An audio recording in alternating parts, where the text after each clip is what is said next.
3 Chapter 1 Taro's Reward. A young woodcutter named Taro lived with his mother and father on a lonely hillside. All day long he chopped wood in the forest. Though he worked very hard, he earned very little money.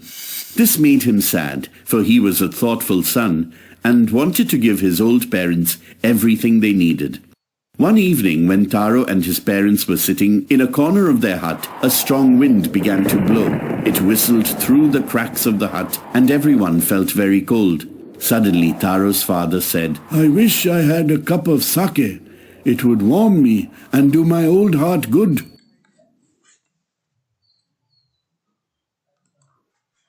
This made Taro sadder than ever, for the heartwarming drink called sake was very expensive. "How do I earn more money?" he asked himself. "How do I get a little sake for my poor old father?" He decided to work harder than before.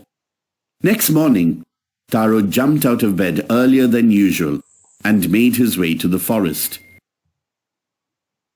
He chopped and cut as the sun climbed, and soon he was so warm that he had to take off his jacket. His mouth was dry and his face was wet with sweat. "My poor old father," he thought. "If only he was as warm as I." And with that he began to chop even faster, thinking of the extra money he must earn to buy the sake to warm the old man's bones. Then suddenly Taro stopped chopping. What was that sound he heard? Could it possibly be rushing water? Taro could not remember ever seeing or hearing a rushing stream in that part of the forest. He was thirsty. The axe dropped out of his hands, and he ran in the direction of the sound.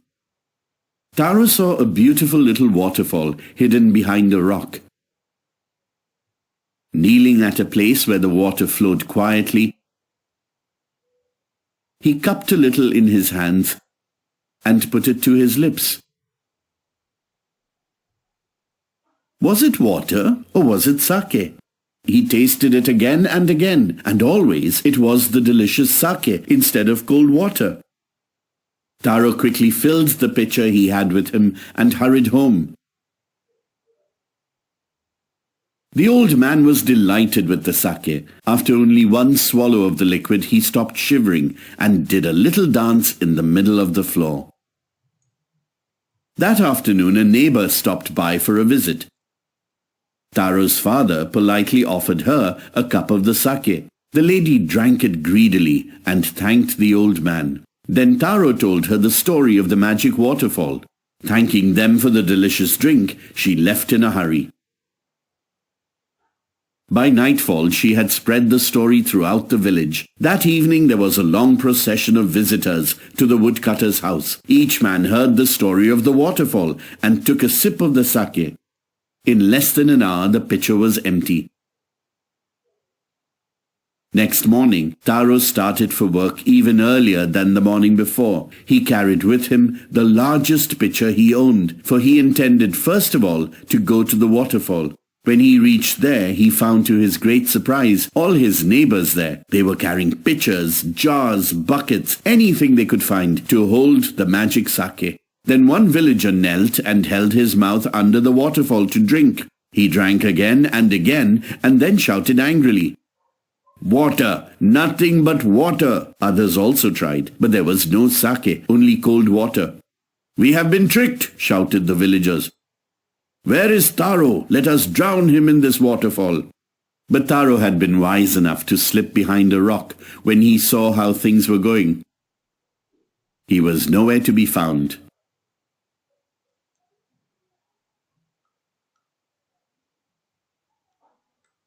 Muttering their anger and disappointment, the villagers left the place one by one. Taro came out from his hiding place. Was it true, he wondered? Was the sake a dream? Once more he caught a little liquid in his hand and put it to his lips. It was the same fine sake. To the thoughtful son, the magic waterfall gave the delicious sake. To everyone else, it gave only cold water. The story of Taro and his magic waterfall reached the Emperor of Japan. He sent for the young woodcutter and rewarded him with 20 pieces of gold for having been so good and kind. Then he named the most beautiful fountain in the city after Taro.